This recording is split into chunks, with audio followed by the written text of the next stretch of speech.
Estamos, bueno, pues con el siguiente acto de este complejo programa. Vamos a hablar, podría parecer de un concepto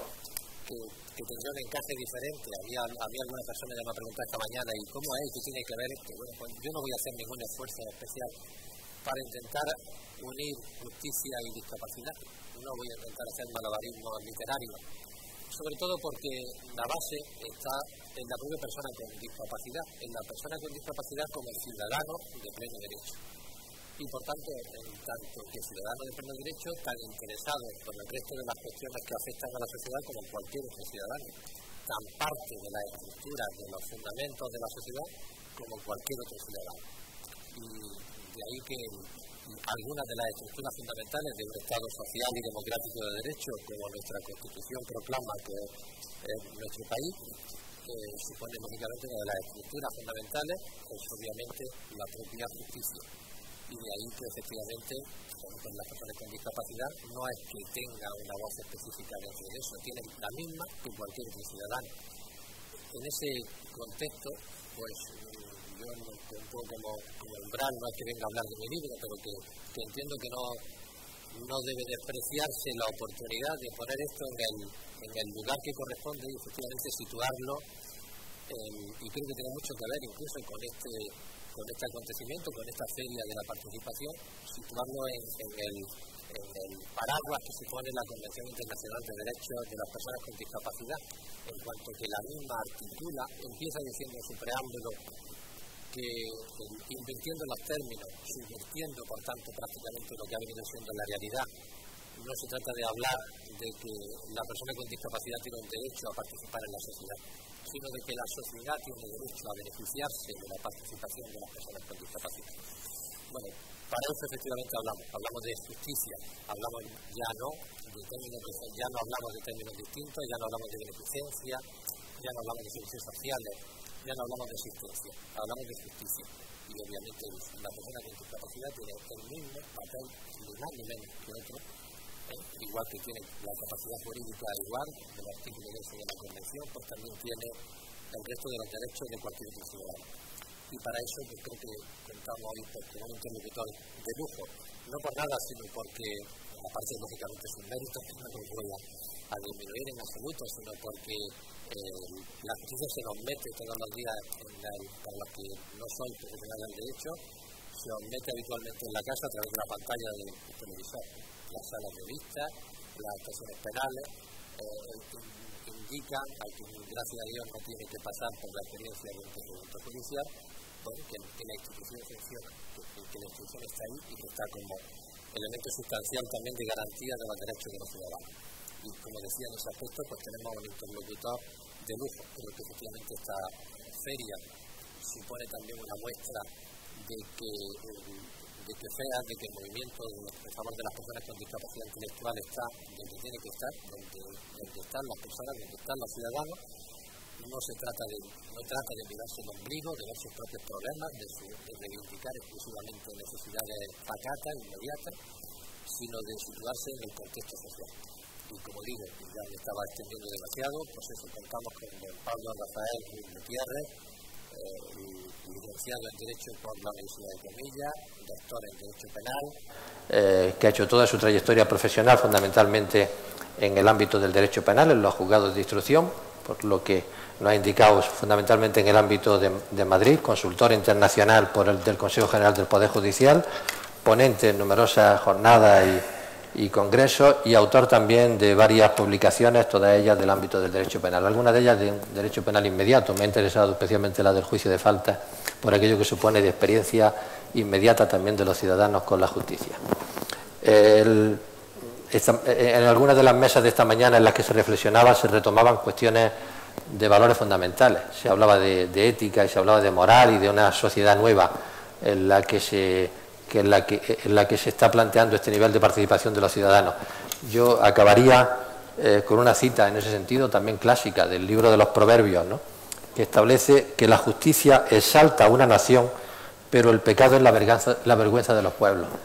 Bueno, pues en eso tiene mucho que ver efectivamente los procedimientos penales y la participación y la forma en que en ellos llegan también las personas con discapacidad. Me hace mucha ilusión como letrado decir que le doy la palabra a un juez. Muchas gracias. Quiero empezar, es obligado, pero tengo que hacerlo, manifestando mi agradecimiento por esta generosa presentación. Agradecimiento también por habernos situado en materia. Creo que han sido muy oportunas las palabras que acabamos de escuchar para introducirnos en aquello de lo que yo vengo a prestaros algo de mi experiencia hoy, a que en definitiva compartamos juntos. Me ha gustado mucho esa reflexión de darle la vuelta y de que no se trata tanto de qué manera pueden participar las personas con discapacidad en la sociedad, sino de qué manera la sociedad puede beneficiarse de esa participación. Quiero agradecer personalmente, en concreto a todo el movimiento asociativo FEAPS, que hayan querido contar conmigo hoy. Para mí es un placer poder estar esta tarde con todos vosotros, apartado un poco de lo que es mi día a día. Agradezco mucho salir de la vorágine del juzgado y tener un rato tranquilo, en confianza, y así lo siento, de estar aquí con todos vosotros hoy. Agradecimiento que quiero personalizar en Enrique Galván, director de FEAPS, y en Juan Carlos Cid, presidente, que han sido las personas que han contactado conmigo directamente, que me sugirieron la oportunidad de valorar que había cosas interesantes que un juez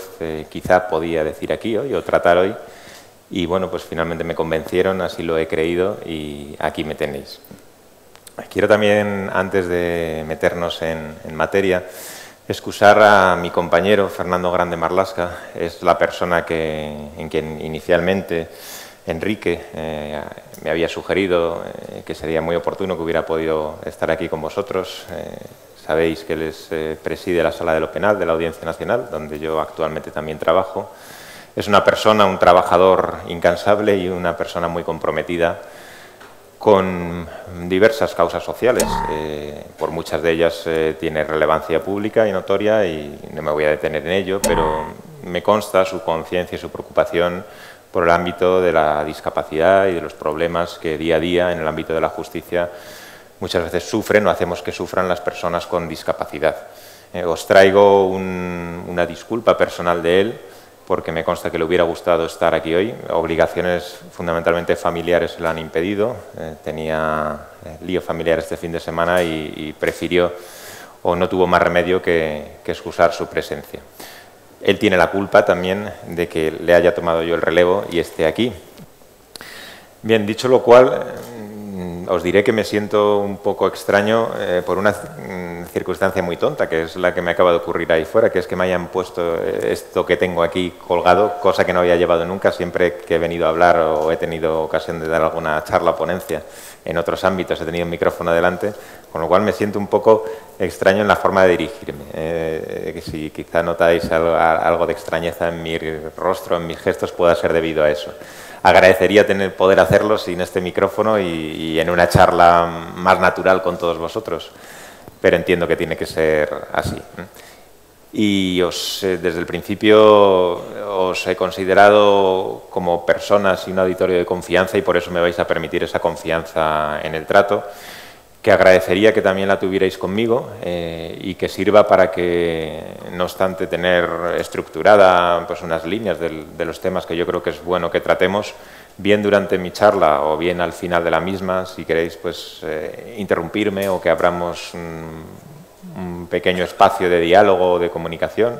o interpelarme por cuestiones que os preocupen, pues yo estaré encantado de escucharos, y si además puedo responderos y daros una respuesta que os satisfaga, pues mejor que mejor. Bueno, comienzo cuando me dieron el tema de la ponencia, Justicia y Participación Ciudadana. Supongo, y así querría hacéroslo ver, que muchos de vosotros o de las personas que venís a participar en esta feria de FEAPS os preguntaréis qué hace un juez aquí con vosotros, o qué hace un juez como yo aquí con vosotros hoy. Y yo intentaba darle respuesta a esa pregunta, que no es fácil. Pienso que muchas veces los jueces y el ámbito de la justicia, para vosotros nos podemos representar o podemos llegar a ser como se ha dicho en la introducción, pues un mundo extraño, un mundo oscuro, al que uno siempre desea no tenerse que enfrentar o no tener que tocar, pero que por diversas circunstancias en la vida, en todos los ámbitos, muchos de nosotros o muchos de vosotros terminaréis teniendo contacto con la justicia. Es cierto que la justicia, ya os digo, siempre ha sido un ámbito en el que yo creo que inspiramos más miedo que confianza, y en el ámbito de las personas con discapacidad pues todo eso se acentúa mucho más. Y soy consciente, y lo veo con los compañeros, que en nuestra propia complejidad del mundo jurídico, que va desde el lenguaje que utilizamos, a las sedes en las que trabajamos, a los procedimientos que utilizamos, pues esa complejidad, si ya es difícil para un ciudadano que no sufra o que no tenga ningún problema de discapacidad, pues para las personas con discapacidad se acentúa, yo os digo, mucho más. Yo he pensado y creo, y me permitiréis que haya ido a la literalidad de la misión de FEAPS, que un buen punto de partida sería pensar que tenemos una misión común que nos compete a todos, os compete a vosotros como personas responsables o como miembros de FEAPS o como personas asociadas a las diversas redes y comunidades de FEAPS, pero que nos compete también a nosotros profesionales que trabajamos en otros sectores, pero que nos vamos a encontrar en nuestro camino. Me ha gustado leer que la misión del movimiento FEAPS, aquí lo tengo y espero no equivocarme, es contribuir a que cada persona con discapacidad intelectual o del desarrollo y su familia puedan desarrollar su proyecto de calidad de vida y promover su inclusión como ciudadano de pleno derecho en una sociedad justa y solidaria. Claro, esto necesariamente a un juez le interpela. La pregunta sería qué sociedad queremos generar juntos y construir juntos. Desde la justicia y desde la vocación de servicio público que conlleva la justicia, yo desde luego tengo una respuesta. Mi profesión no tendría sentido si no anhelara que con mi profesión se pudiera ayudar a construir una sociedad mejor, una sociedad que fuera más respetuosa con los derechos humanos, y dentro de ese respeto a los derechos humanos, lógicamente, entramos en materia. Entramos en materia porque hay muchas cuestiones, muchas de ellas he tenido oportunidad de documentarme antes de venir aquí para,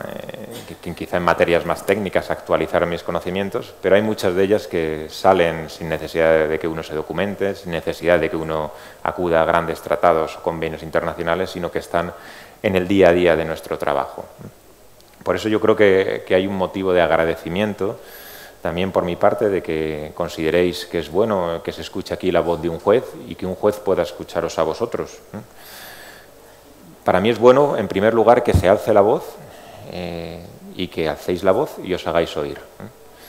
Yo creo que es bueno que estos altavoces existan y que, aunque luego el trabajo se desarrolle en distintas áreas o en distintos ámbitos, de aquí puedan salir conclusiones o grandes temas o grandes líneas de actuación que os preocupen y que el resto de la sociedad sienta que os preocupan. Y nosotros, desde el ámbito de la justicia, esos ecos también nos lleguen.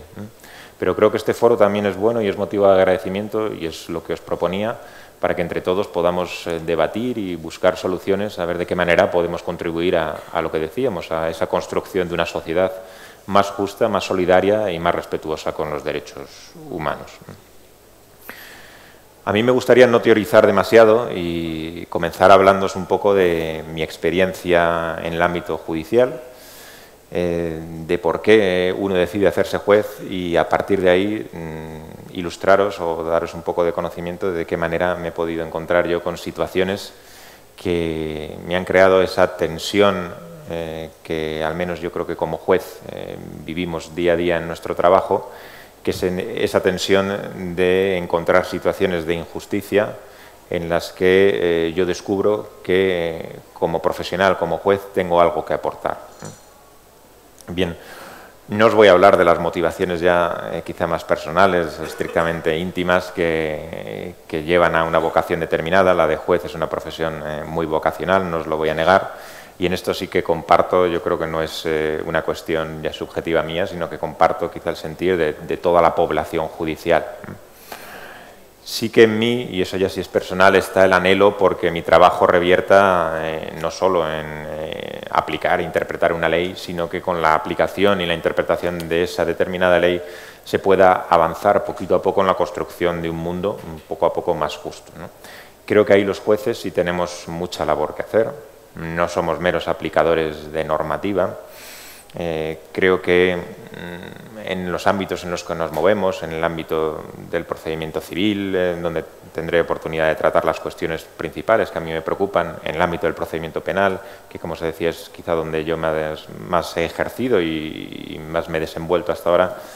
hay mucho que podemos hacer, que al menos desde luego es bueno que todos los jueces sintamos esos problemas y esas necesidades, que se nos contribuya a dotar de armas para combatirlas y que se pongan encima de la mesa. Y creo que este congreso, esta jornada, esta charla, con que valga para eso ya sería bueno. Bien, conoceréis algunos que actualmente estoy desempeñando mi trabajo en la Audiencia Nacional,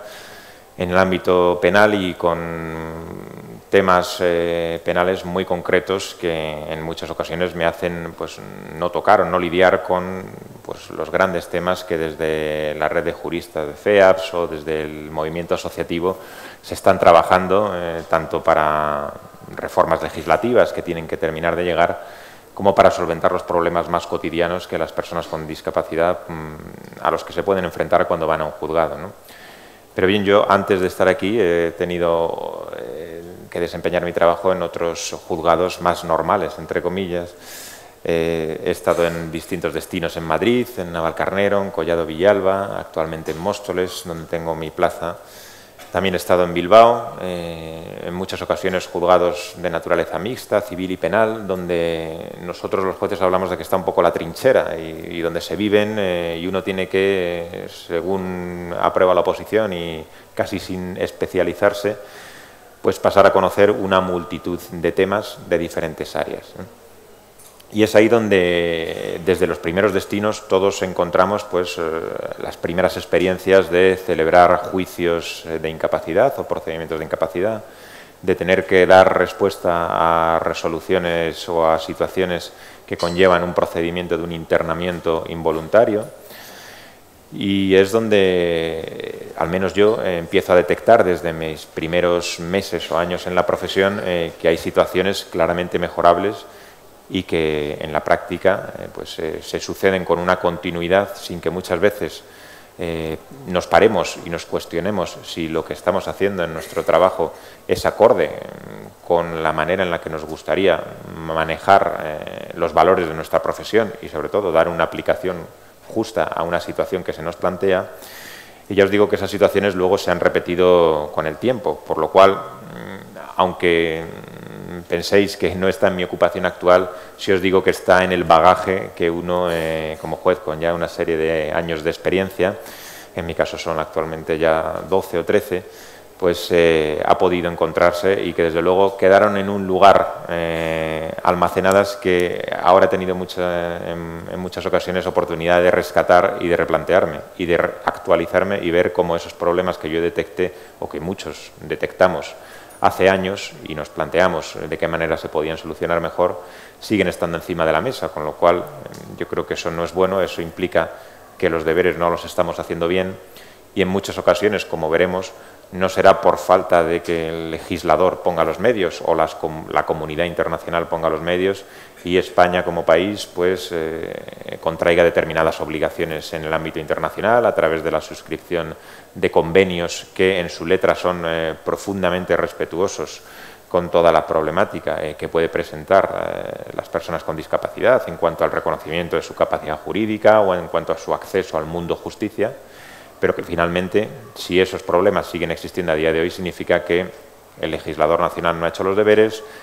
y los operadores jurídicos nacionales, llámese juez, llámese fiscal, llámese ministerio, pues seguramente tampoco hemos hecho la presión suficiente o hemos demostrado la preocupación suficiente para que las cosas evolucionen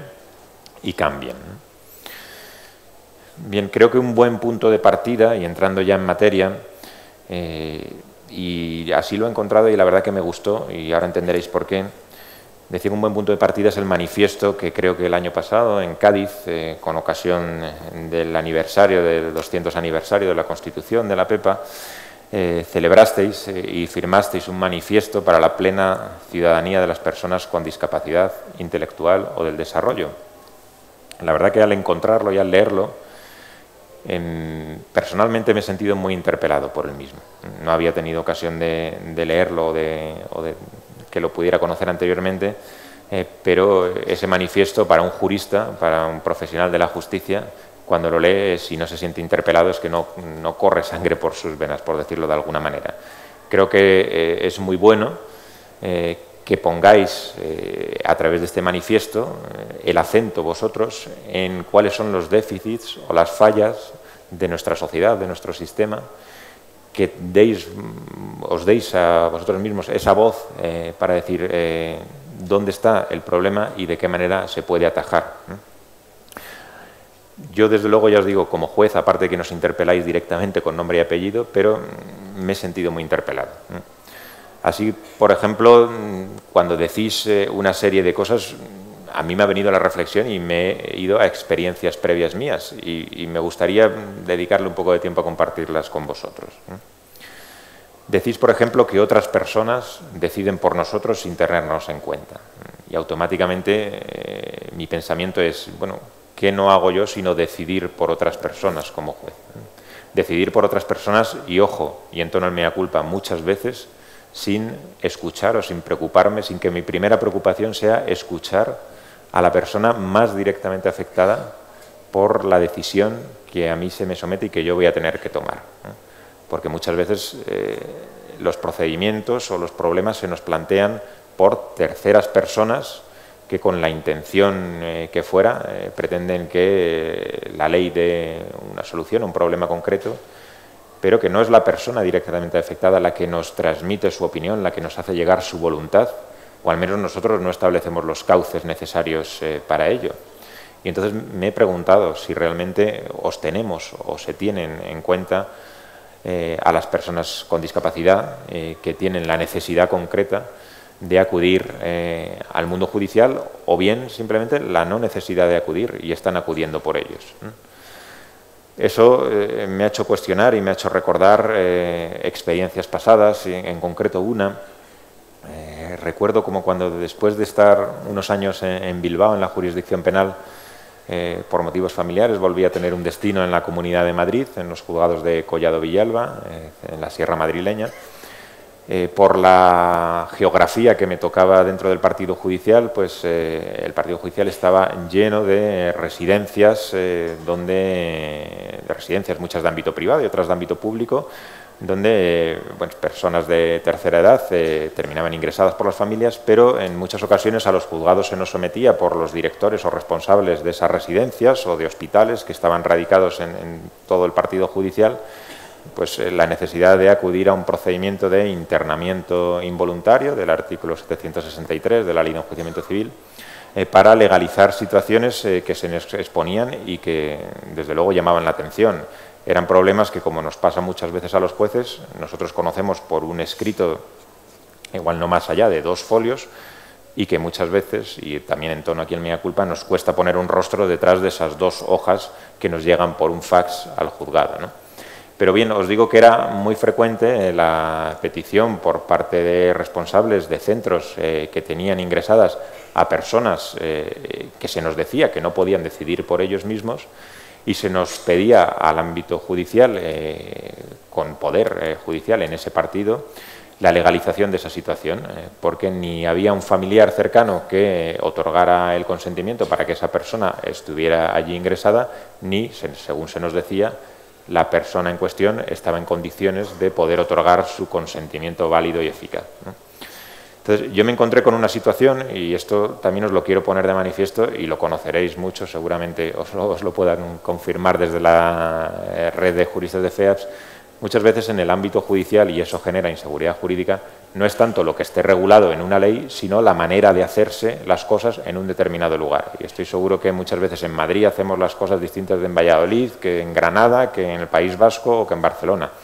y eso genera inseguridad, ¿no? Muchas veces la práctica judicial que se impone en un determinado ámbito, pues en determinados sitios se funciona de una manera y en otros sitios de otra. Bueno, yo lo que me encontré fue una situación que me llamó la atención entre los compañeros. Esas peticiones de las que os he hablado, que nos llegaban por fax al juzgado, se archivaban sin más en un expediente y no se atendían porque se consideraban que nosotros jueces pues no estábamos estrictamente llamados a dar respuesta a esas situaciones y se archivaban sin más los expedientes, ¿eh? Con lo cual yo, cuando vi esa práctica, me preguntaba, bueno, ¿y qué ocurre aquí? Digo, es decir, nos hemos desentendido del problema, pero se nos estaba poniendo de manifiesto una situación que quizá necesitaba una revisión por nuestra parte. Luego ya decidiríamos si realmente es uno de los supuestos en los que la justicia tiene que acudir a una ratificación de un internamiento involuntario, ¿no? Pero la situación quedaba así, ¿no? Entonces, a través de una junta de jueces con los compañeros, pues yo expuse la necesidad y finalmente con la complicidad de alguno de ellos, pues al menos sentimos la necesidad de que mal estábamos haciendo nuestro trabajo si no nos interesábamos personalmente de explorar,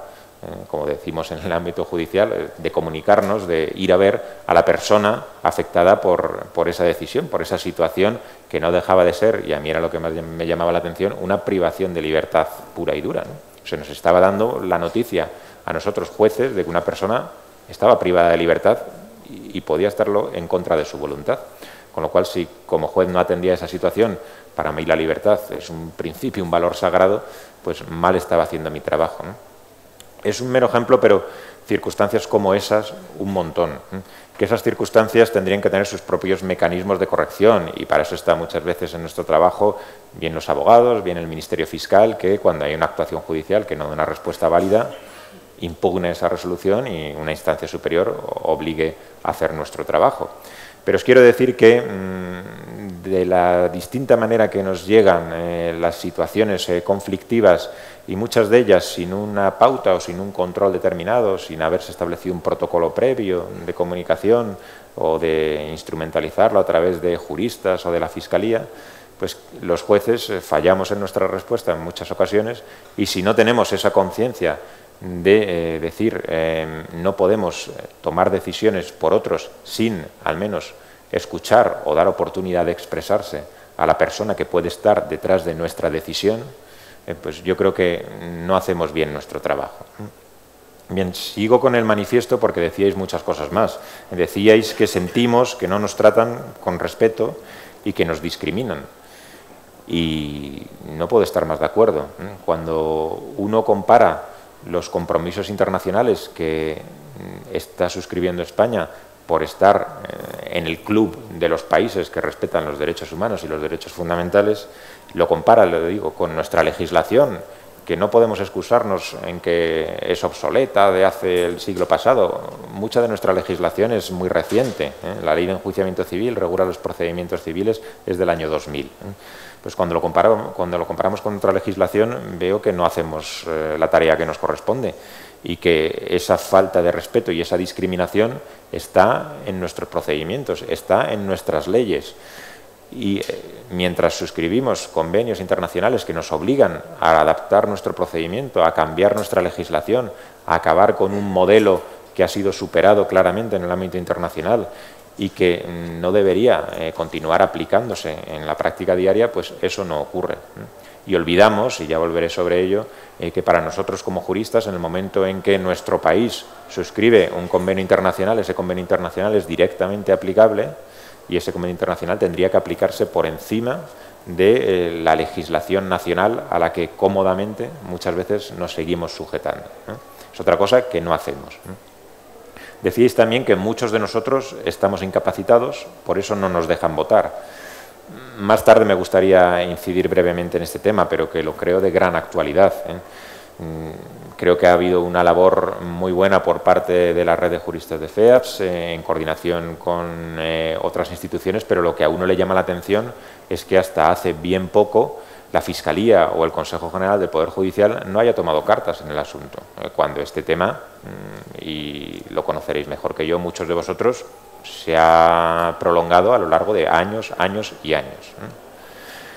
Decíais también, nos encontramos con barreras arquitectónicas que nos impiden movernos con libertad. También nos encontramos con carteles informativos que no entendemos. Bueno, pues nuevamente no puedo estar más que de acuerdo con vosotros. Tenemos una administración de justicia absolutamente obsoleta y no adaptada. Os invitaría a que vinierais al edificio donde yo actualmente trato de realizar mi trabajo, que es en la calle Prim, en Madrid, porque es una sede provisional donde estamos desplazados transitoriamente, pero es un ejemplo, es porque es donde yo vivo. Es un edificio absolutamente inadaptado, no ya a personas con discapacidad intelectual o motora, sino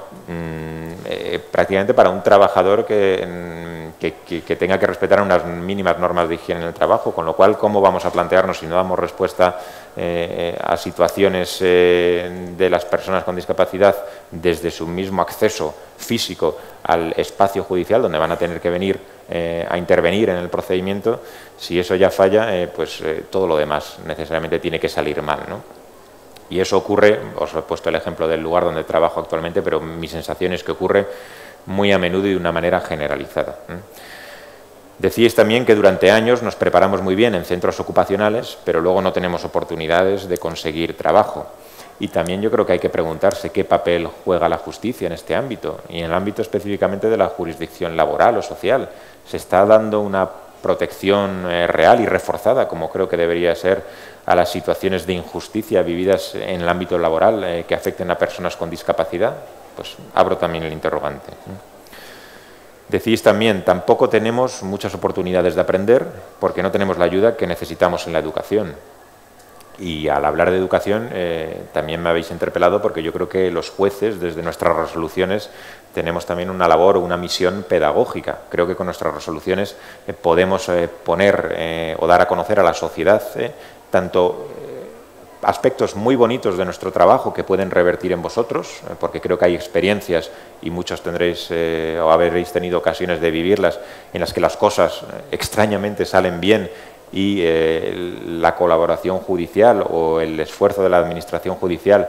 puede dar lugar a una experiencia bonita y que sea además bueno transmitirla a la sociedad y utilizar los canales que tenemos para ello, los medios de comunicación, la transparencia de nuestro trabajo,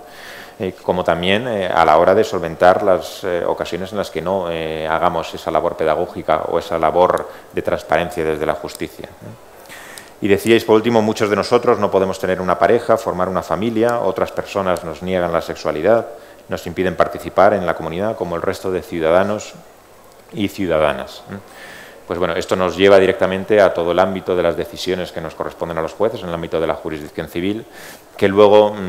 trataré de sintetizar en las dos cuestiones que a mí creo que más me importan. Si todas estas eran vuestras quejas o vuestras reivindicaciones en el manifiesto de Cádiz, lo que cualquiera podría pensar, sinceramente, es que a la hora de establecer cuáles son las recomendaciones que nos tocan al ámbito justicia o cuáles son vuestras líneas maestras que exigís a la sociedad, os habéis quedado cortos. Os diría que hasta os habéis quedado cortos, porque cuando uno se da cuenta de lo, entre comillas, mal que muchas veces hacemos las cosas desde el ámbito judicial y de la deficiente respuesta que damos a la participación de las personas con discapacidad en el mundo justicia, creo que leyendo las reivindicaciones o leyendo las recomendaciones, pues creo que podríamos ir todavía más allá. Y en ese ir más allá es en lo que a mí me gustaría pues poder compartir con vosotros hoy, o poder aportar el hecho de no quedarnos en esta situación, sino compartir juntos pues los retos que yo creo que en el ámbito judicial o en el ámbito de la justicia hoy en día tenemos encima de la mesa. Y aquí es donde me gustaría pues gastar un poquito de tiempo del que tenemos y ser lo más concreto posible, esbozando los grandes retos que yo creo que tenemos que afrontar juntos. Decíais en el manifiesto que a los jueces, en concreto a los fiscales, nos decíais que os conozcamos y que os informemos. Aquí estoy, para conoceros, y decíais también que os informemos y que nos informemos. Y eso llevo haciendo unos cuantos días, actualizar mis conocimientos en orden a los problemas que están encima de la mesa, y que me he dado cuenta, ya os decía antes, que la sensación, entre comillas, de cierto fracaso puede imperar y llevarnos a una situación un poco algo desesperanzada cuando los problemas que yo veía hace 10 años en el ámbito judicial siguen siendo los problemas que hoy se debaten hoy en día. Pero yo no querría caer en esa falta de esperanza, todo lo contrario, creo que desde donde podemos hacer fuerza es trabajando juntos. Y si esta charla de aquí es un botón de muestra para que los encuentros y los foros de discusión en los que nos pongáis directamente de manifiesto cuáles son vuestras preocupaciones y se puedan recibir por el mundo judicial, pues se propagan, mejor que mejor, ¿no? Yo creo que ahí empezaremos seguramente a hacer las cosas mejor, pero creo que es imprescindible que esto lo afrontemos juntos. No tiene sentido que institucionalmente el Consejo del Poder Judicial, la Fiscalía, el Ministerio lleven a cabo esta batalla solos o pensando que cada uno en su ámbito va a actuar de la mejor manera posible. Creo que es uno de los ámbitos donde si no hay interrelación, interconexión, no se van a dar los pasos correctos. Os hablaba de los retos que yo he dibujado o esbozado en 3 ámbitos fundamentales. El ámbito del procedimiento civil, el ámbito del procedimiento penal y el ámbito del acceso o la disponibilidad de la Administración de Justicia. Partiría del artículo 13 de la Convención Internacional de Naciones Unidas sobre las personas con discapacidad, que ya ha sido anunciada, que todos vosotros conocéis y que yo quiero destacar, que es una convención del año 2006, pero que España ratifica en abril de 2008 y que está en vigor en España. Y conocéis, o si no lo conocéis así os lo digo, que el artículo 96 de nuestra Constitución determina que toda convención internacional o tratado internacional suscrito por España pasa a ser legislación nacional directamente aplicable. Yo podría dictar hoy un auto o dictar una sentencia sin hacer referencia al Código Civil o a la Ley de Enjuiciamiento Civil, sino invocando y aplicando directamente la Convención de Naciones Unidas. ¿Se hace? Pues estoy convencido que no.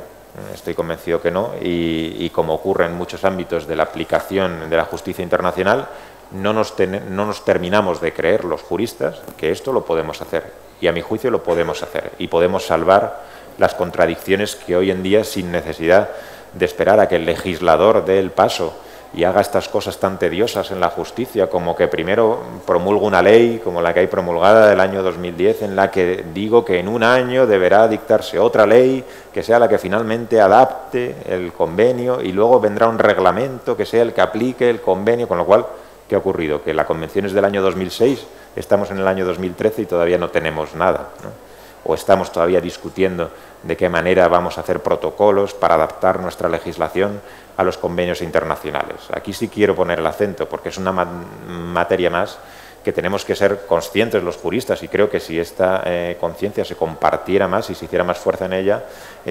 obligaríamos al legislador a ponerse las pilas de verdad, a que no nos siguieran sacando la tarjeta amarilla o roja cuando hay revisiones por parte de los comités de derechos humanos y los comités de personas con discapacidad en el ámbito de Naciones Unidas y hacen revisión de cómo hemos cumplido nuestras obligaciones y no sacamos buena nota. Lógicamente no la sacamos porque las disposiciones que están en clara contradicción con el modelo que se inspira, sobre todo a partir de la Convención Internacional del año 2006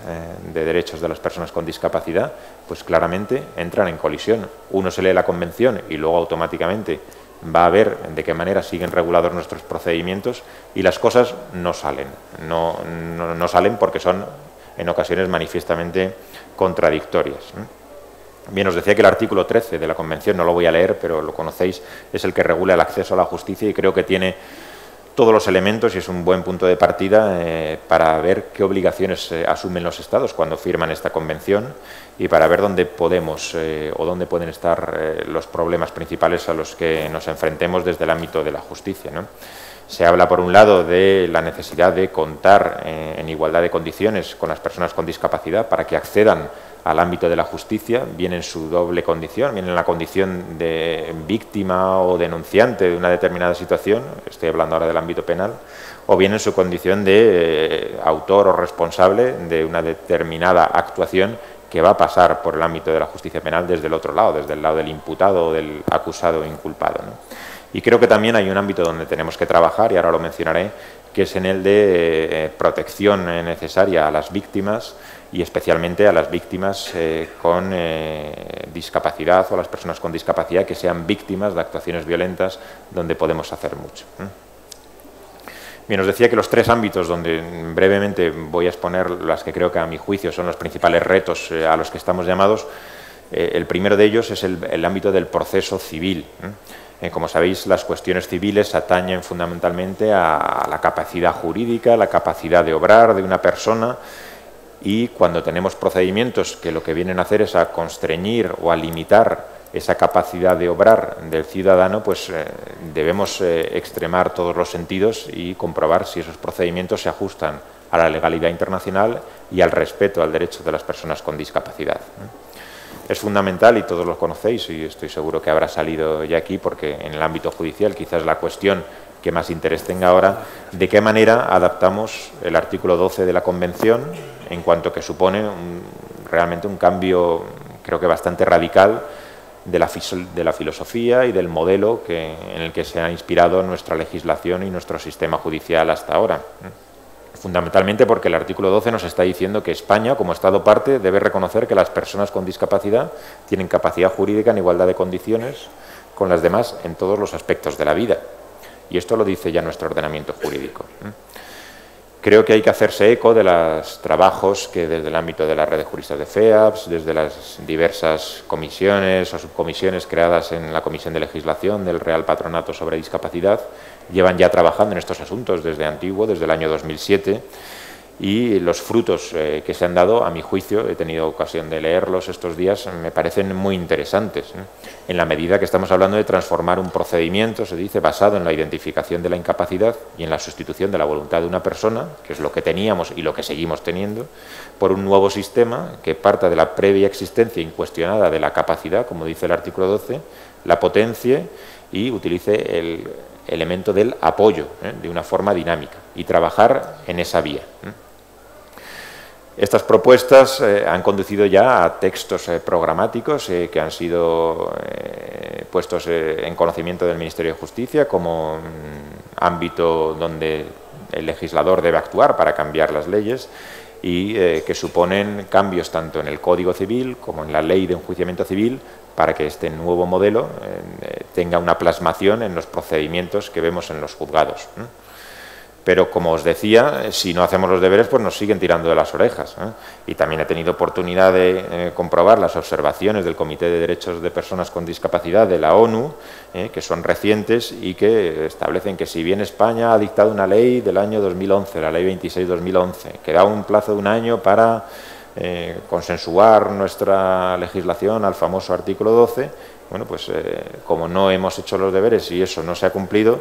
pues seguimos sacando mala nota en esas evaluaciones internacionales porque no cumplimos con la obligación que tiene España. Bien,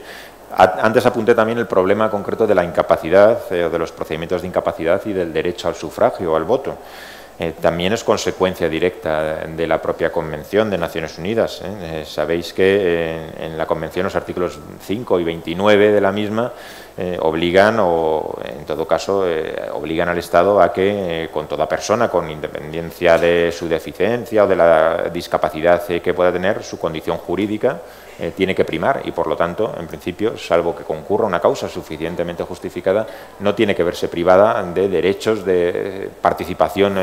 ciudadana y política, como es el derecho al sufragio o al voto. Os decía que aquí uno no puede más que manifestar su sorpresa porque este tema no haya tenido una acogida más decisiva en los ámbitos de la justicia, Consejo General del Poder Judicial o Fiscalía General del Estado, cuando es algo que llama la atención. Pero es que la explicación es muy sencilla y aquí vuelvo a lo que es experiencia personal, pero yo os explico en 2 minutos lo que para mí, y creo que para muchos compañeros jueces, eran o son los procedimientos de incapacidad judicial. En estos juzgados de los que os he hablado antes, de que son a la vez juzgados civiles y juzgados penales, con una sobrecarga enorme de trabajo, en la que los juicios de incapacidad pues se terminan convirtiendo en una obligación más de las que nos incumbe, pero que si uno no tiene una especial sensibilidad o preocupación por estos temas, pues se termina convirtiendo en una pequeña parcela de nuestro trabajo que hay que hacer, pero que hay que quitarse de la manera más rápida posible. Entonces, los procedimientos de incapacidad, cuando yo los he vivido en el juzgado, fundamentalmente potenciados por el Ministerio Fiscal, pero muchas veces también por la familia, suponían, en primer lugar, la lata, entre comillas, de tener que buscar un día al mes para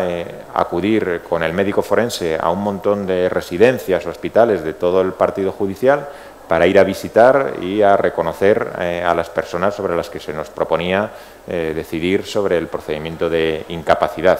y fundamentalmente estar de comparsas ante la actuación del médico forense.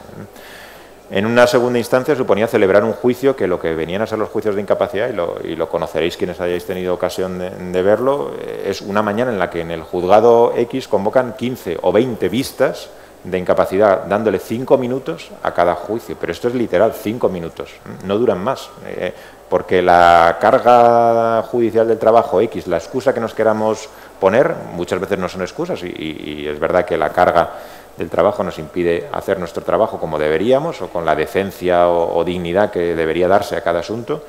pero las cosas son así y yo así os las cuento. Los juicios de incapacidad eran 20 en una mañana de un juzgado con una frecuencia de 20 al mes o 20 cada 2 meses y dándoles 5 minutos. Claro, ¿qué se va a debatir en 5 minutos? O qué atención se va a prestar a los problemas que puede haber detrás de cada procedimiento de incapacidad que para la familia puede suponer un mundo o fundamentalmente para la persona afectada por esa privación de capacidad puede suponer un mundo. Si al mismo tiempo a los jueces se nos está diciendo que para hacer bien nuestro trabajo deberemos deslindar y no aplicar fórmulas estereotipadas y determinar si una persona no ha de estar sujeta a una incapacidad total, sino a una incapacidad parcial que solo afecte a determinados ámbitos de su vida, claro, pues es un poco incompatible, ¿no?, con dar ese espacio de 5 minutos a un juicio de incapacidad, que además, ya os digo que por la cantidad de trabajo de los juzgados terminan convirtiéndose en procedimientos absolutamente rutinarios y estereotipados, donde llego a la última etapa del procedimiento, la sentencia se convierte en un formulario en la que muchas veces la intervención del juez no va más allá de 5 minutos, en la que cambie los nombres de las personas y el informe forense que ha dado lugar al reconocimiento de la persona sometida al procedimiento de incapacidad. Y en la que, os hablo de mi experiencia, la famosa coletilla de comunicar la sentencia de incapacidad al censo electoral para la consiguiente privación del derecho al sufragio era algo que ya venía en los modelos que se utilizan en justicia para las sentencias. Muchos en vuestro trabajo estoy seguro que utilizaréis plantillas, formularios. Bueno, pues en justicia esto también ocurre porque la sobrecarga de trabajo obliga a que no podamos crear cada vez una sentencia o un auto estupendo, sino a utilizar formularios, plantillas y modelos. Pues en esos formularios que utilizamos, esa coletilla de la privación del derecho al sufragio activo viene incluida.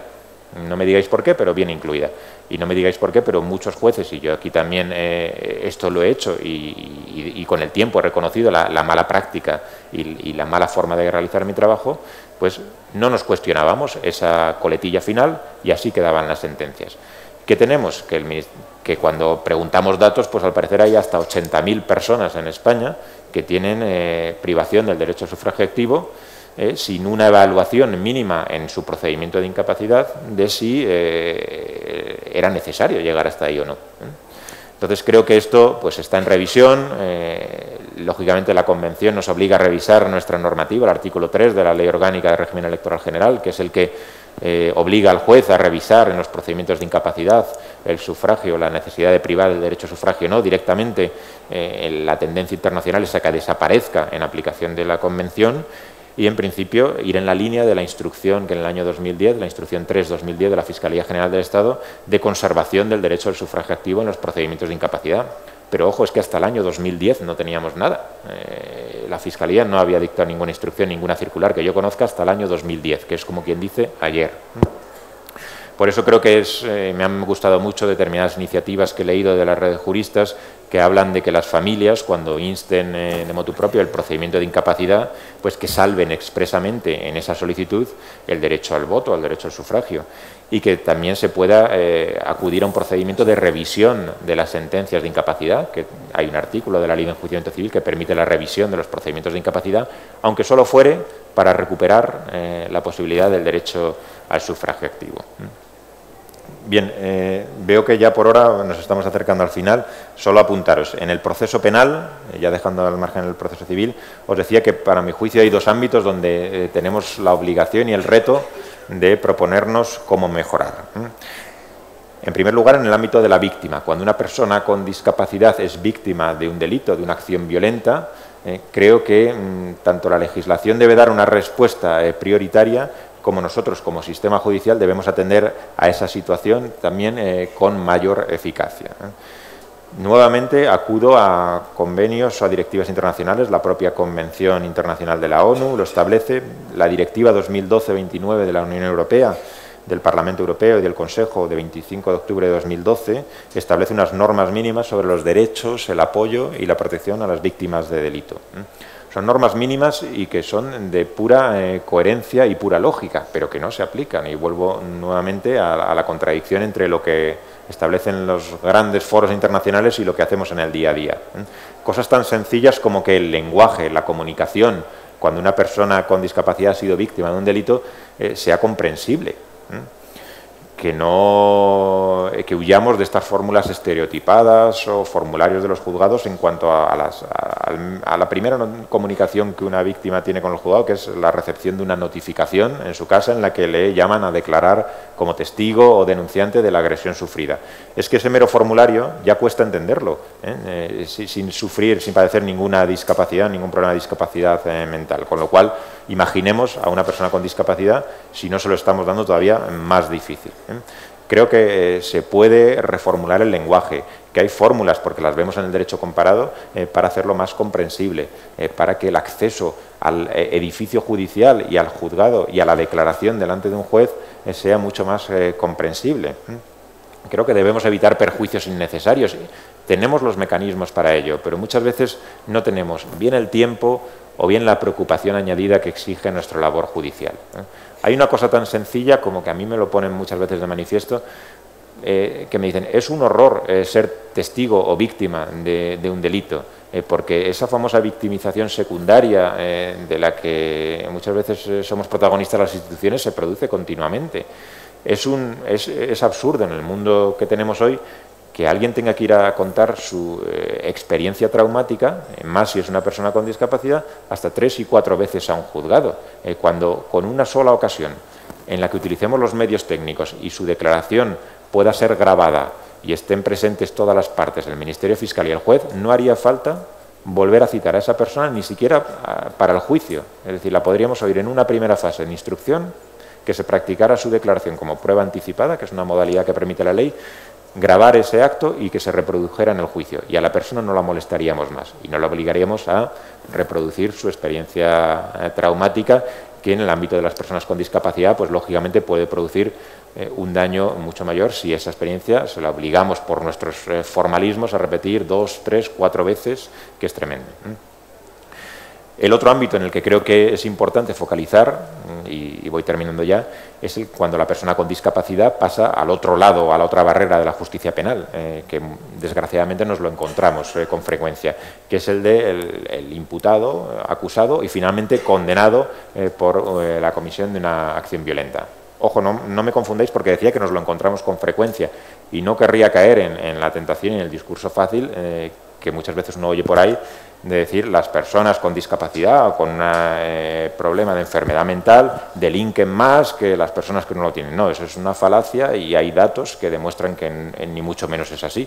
Lo que sí que es un problema y la justicia no aborda bien es que cuando tenemos un supuesto en el que se ha cometido una acción delictiva por una persona con una enfermedad, con una deficiencia, con una enfermedad mental o con un problema de discapacidad. En ese caso creo que desde el ámbito de la instrucción, de la información de sus derechos, de que se le otorguen las armas para defenderse realmente, que haya servicios de orientación jurídica específicos para potenciar y ayudar a las personas con discapacidad, que por el ámbito judicial y por las redes de juristas pues se apoya a estas personas de cara a que su problema de discapacidad tiene que hacerse notar al juzgado. Y muchas veces es muy triste comprobar que una persona pasa por todos los periodos de un proceso penal y su problema de capacidad salta al final, ya cuando está dentro de los muros de una prisión. Y ahí es la primera oportunidad que alguien le trate bien y adecuadamente y descubren que había un problema que no había salido a la luz anteriormente. Bueno, creo que hay maneras de que esos problemas puntuales o esas situaciones que vive una persona con discapacidad salgan a la luz desde el primer momento del procedimiento, también en el contacto policial de esa persona, y para eso necesitamos formación a policías, a guardias civiles, a las personas que en primer momento van a tener contacto con el detenido, con la persona a la que se le va a terminar formalizando una acusación, con los médicos forenses. Bueno, hay desde luego muchos espacios donde en el proceso judicial penal tiene que salir a la luz esa situación y que tenga la valoración correcta. Porque ya os digo que para mí una de las impotencias mayores que me he encontrado en mi función, y yo creerme que si hay algo que me guste es el ámbito de la justicia penal, pero porque creo que desde la justicia penal podemos hacer mucho y dar una respuesta adecuada a situaciones en las que la persona vive ámbitos de violencia, pero creo que con un buen entendimiento de la misma deberíamos encontrar situaciones que mejoraran cuando quizá ya difícilmente otros piensan que se puede hacer algo, ¿no? Y ya os digo que para mí algo que me ha generado siempre mucha impotencia es la deficiente respuesta que damos cuando una persona con discapacidad comete una acción violenta o criminal y no tenemos otra solución que llevarle a una condena de muchos años dentro de una prisión. Creo que esto es algo compartido por todos los juristas que estamos en la materia, pero nuevamente es algo a lo que no hemos puesto, yo creo, suficiente foco, suficiente atención para mejorar. Y si esto se presenta en el ámbito de cuando ya hay una condena penal y tenemos algún centro en España que puede atender, centros penitenciarios en Alicante, en Sevilla o el módulo de Segovia, donde se pueden atender pues bueno, estas situaciones, creerme que la limitación es mucho mayor cuando un juez de instrucción, como lo que soy yo ahora, tiene que necesariamente mandar o acordar una privación de libertad provisional sobre una persona que está imputada por delitos graves. Y cuando no hay otra solución que mandar a prisión provisional a una persona con algún tipo de enfermedad mental o con algún problema de discapacidad, uno se siente realmente muy impotente, porque no tenemos otro sitio mejor que la enfermería de la prisión. Y así se nos dice, y cuando uno ha intentado moverse y acudir a otros espacios donde se pueda dar y donde se pueda aportar, lógicamente, pues compaginar una situación de seguridad, que en muchas ocasiones hay que dar desde el mundo judicial, con un respeto a la situación que pueda padecer la persona, ¿no? Pues no tenemos otra opción mejor que la que nos conduce a la enfermería del centro penitenciario. Y creo que no es ni mucho menos el lugar donde una persona tiene que estar esperando a juicio, que muchas veces puede prolongarse 1 año, 2 años, 3 años, hasta 4 años nos permite nuestro derecho tener a alguien en prisión provisional, en una situación en la que todavía no se puede abordar pues terapéuticamente, con medidas de apoyo precisas, la situación, el problema de discapacidad que le haya llevado en muchas ocasiones a la comisión de esa acción delictiva. Termino ya haciendo referencia a la última pata de estas 3 a las que me refería, que es el acceso a la administración de justicia. Yo he empezado diciéndolo así y creo que también debo terminar. Soy el primero que percibo que la Administración de Justicia tiene mucho retraso a la hora de abrirse al ciudadano y de darse a conocer. Tradicionalmente es un mundo oscuro para todos y mucho más para las personas con discapacidad. Encontráis barreras físicas, edificios que no están preparados, barreras no solo físicas sino de comunicación y comprensión con los actores del mundo judicial. Problemas de lentitud judicial que, si ya son graves de por sí con carácter general, en el caso de las personas con discapacidad la urgencia puede ser vital en muchas ocasiones, y si no somos una justicia ágil y eficaz podemos no estar dando una respuesta correcta a la situación, al problema que nos planteéis.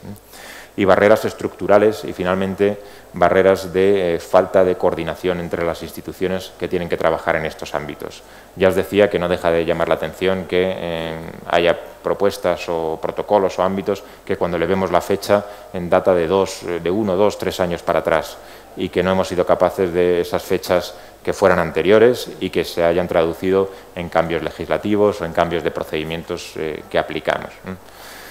Bueno, yo creo que con esto más o menos he abordado todo lo que os quería decir, que creo, como habréis visto, que a los jueces nos toca hacer mucho, Es verdad que muchas veces estamos limitados por las leyes que tenemos o por la sobrecarga de trabajo que tenemos y eso nos impide daros o dar a los problemas que nos planteáis la atención que nos gustaría, pero muchas veces eso también es la excusa fácil para no hacer bien nuestro trabajo. Y por eso yo os interpelo a que sigáis poniendo el acento, poniendo el foco en cuáles son vuestras reivindicaciones y que nos las hagáis llegar al ámbito judicial y sigamos compartiendo estos foros. Yo creo que de ese compartir no podrá salir nada más que cosas buenas para seguir mejorando. Muchas gracias.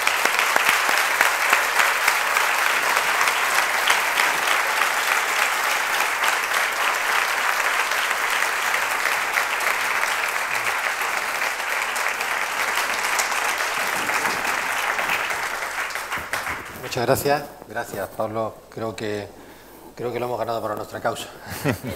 Para la causa de quienes creemos que el derecho es más noble, el derecho es más legítimo cuando sirve a causas elevadas. Y creo que efectivamente te vamos a nombrar un honorario cuando quieras. Creo que todavía nos queda algún margen de tiempo, que si te parece podemos contestar alguna. Sí, os decía que encantado y si queréis abrir el debate a cualquier cosa que queréis plantear, yo estaré encantado de que lo tratemos.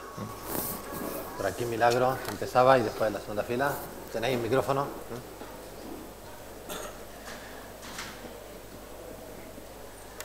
¿Por aquí?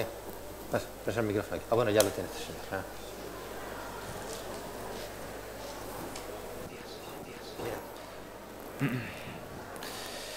señor. Señor Ruz, mire, mi pregunta es la siguiente. ¿Qué parte tienen transferidas las comunidades autónomas de la justicia? Porque yo sé que muchas de ellas tienen muchas competencias transferidas y qué parte de ellas no las tienen transferidas, las comunidades autónomas. Gracias. Bueno, yo creo que aquí la respuesta es sencilla, aunque me perdonaréis porque me has asustado cuando has empezado la pregunta. Si en algún ámbito no lo conozco, no tendré que más que humildemente deciros que no lo conozco, pero aquí sí. Es muy sencilla la pregunta y nuevamente es un ámbito en el que pues veréis y veremos situaciones dispares según nos toquen vivir en un territorio o en otro de España, porque lo que ocurre es que hay comunidades autónomas que tienen todas las transferencias en materia de justicia, no es una parte, sino son todas,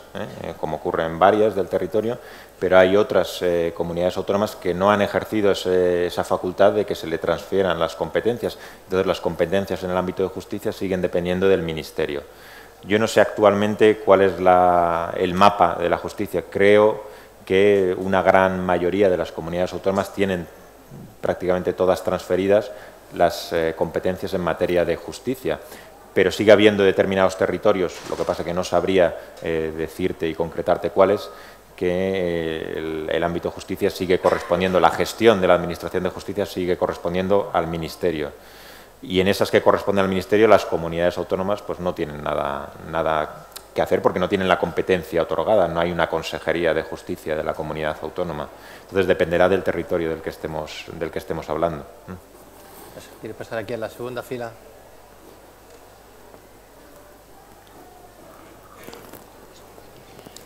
Muchas gracias, sobre todo, por la sensibilidad que efectivamente hemos podido percibir todos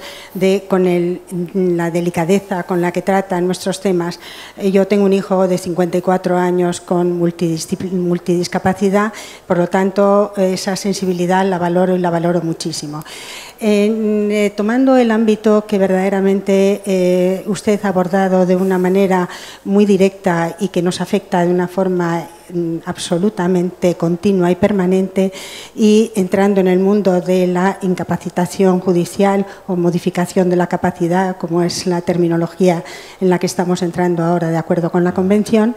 en este momento estamos atravesando un momento difícil porque estamos con algo que usted también ha señalado entre lo que era nuestra legislación y de acuerdo con la modificación de nuestro Código Civil y ahora lo que es la influencia de de la Convención. Esa especie de tránsito nos está creando sentencias que a veces son difíciles de llevar a cabo, de realizar, y que tienen una cierta indefinición, digamos. Y para las fundaciones tutelares, que es en este momento a las que yo me estoy refiriendo, tienen una dificultad enorme para el ejercicio de la tutela. Pero el futuro, de una forma inmediata, tampoco lo percibimos de una forma muy fácil, porque efectivamente si aplicamos la Convención y tenemos que aplicar los apoyos necesarios a las personas de acuerdo con sus propias realidades, nuestra banda de población, nuestra banda tan sumamente diferenciada, desde las personas que tienen un nivel magnífico y que tienen otro tipo de apoyos, necesidad de otro tipo de apoyos, puesto que son más vulnerables en ocasiones a la influencia social, a las personas que tienen necesidades de apoyo generalizado, ahí tenemos una banda de actuación enormemente variada. Esto nos llevaría, como era la intención primera, de acuerdo con nuestra modificación del Código Civil, a hacer unas sentencias muy personalizadas. Y ahí es donde entra nuestro problema. La justicia, que en este momento usted también ha destacado de una manera tan enormemente realista, tiene esos atrasos y tiene esas dificultades. ¿Cómo vamos a pasar ese tránsito? Bueno, es una gran pregunta, porque desde luego en el ámbito de la justicia siempre los jueces queremos más, en cuanto a que queremos más calidad, que se nos proporcione más medios para más calidad en nuestro trabajo y para no huir de ese desideratum, que yo creo que no debemos renunciar a él. Yo creo que hay que seguir pidiendo una justicia de calidad, aunque entone luego el mea culpa y digas, soy yo el primero que no tengo tiempo para darla de calidad, pero yo creo que el justiciable, el que accede a la justicia, la tiene que seguir exigiendo. Y hay que luchar porque esas sentencias sean personalizadas. Yo creo que además muchas veces el no hacer una cosa nos escudamos en que costaría mucho cambiarla, pero hay mecanismos y hay formas de actuar en lugares en territorios donde hay una especialización igual de un órgano judicial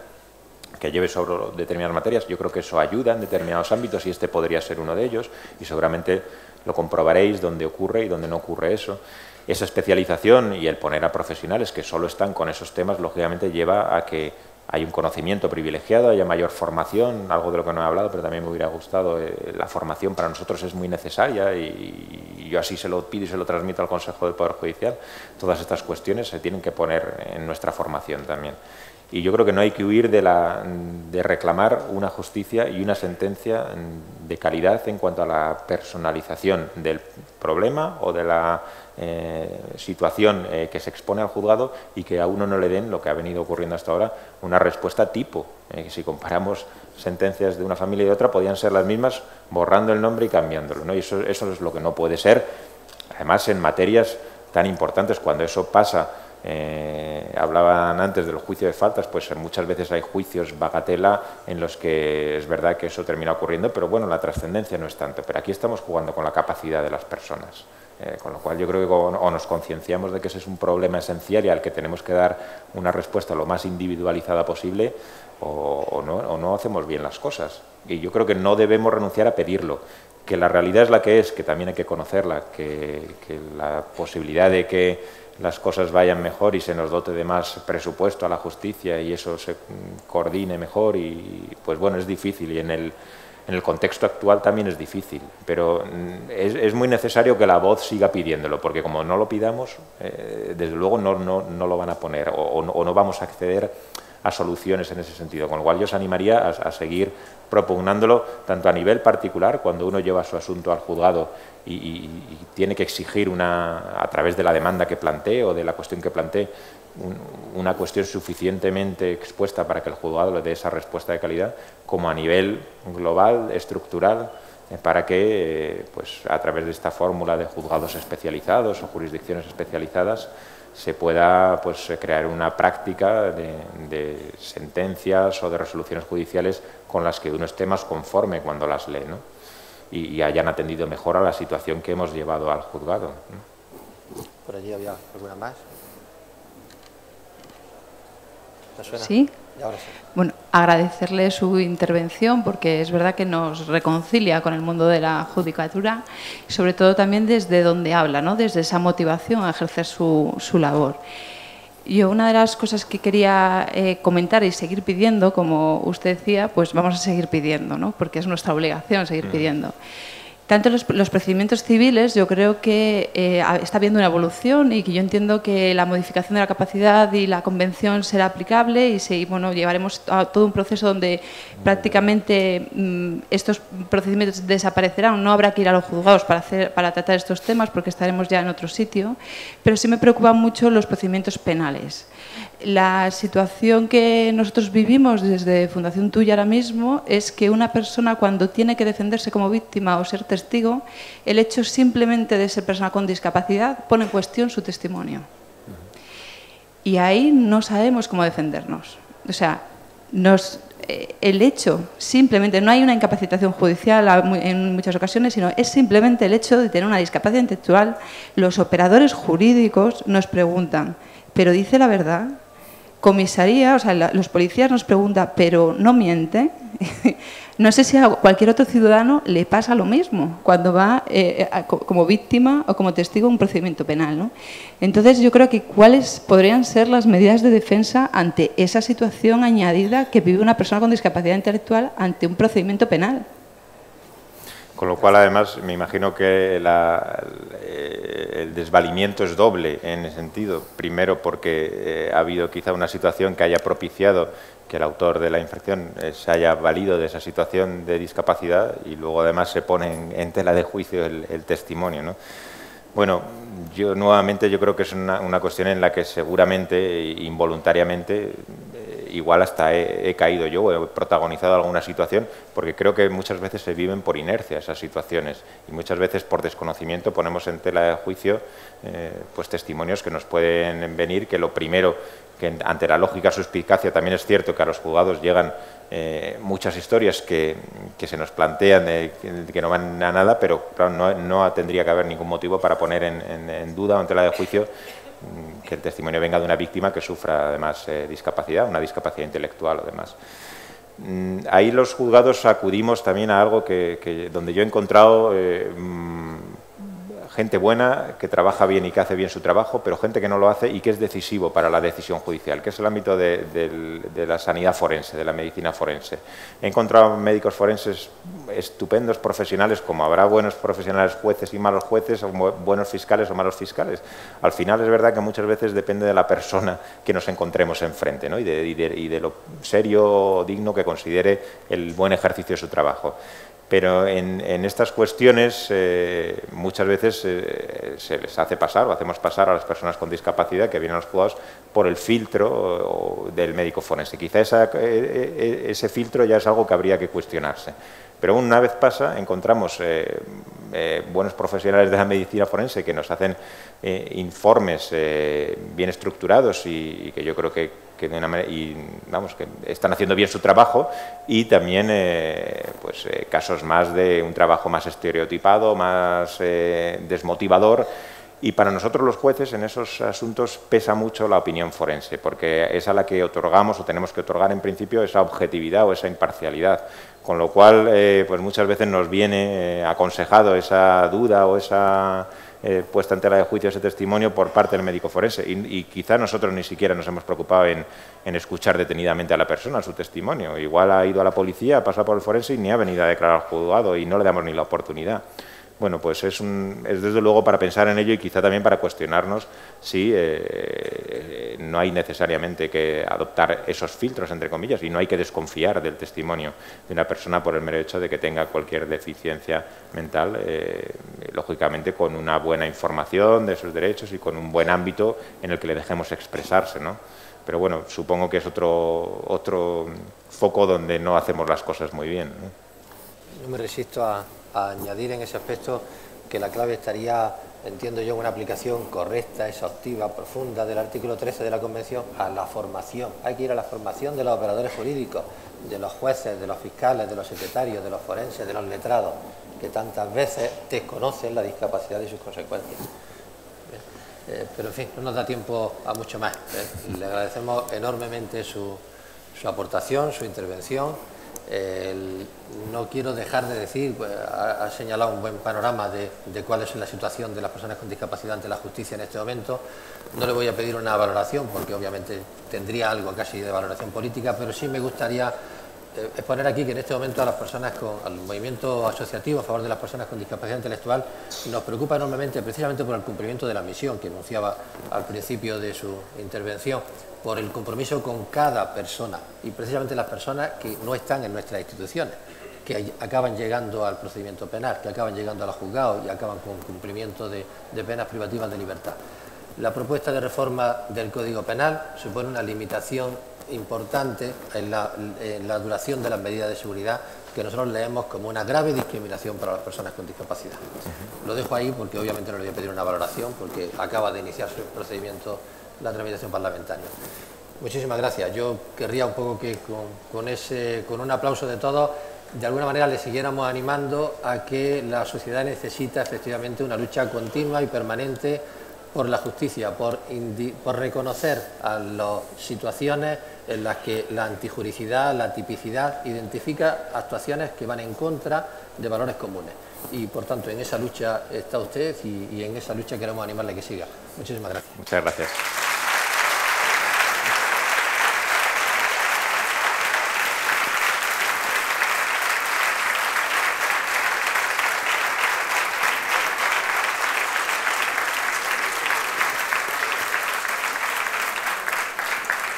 Muchas gracias.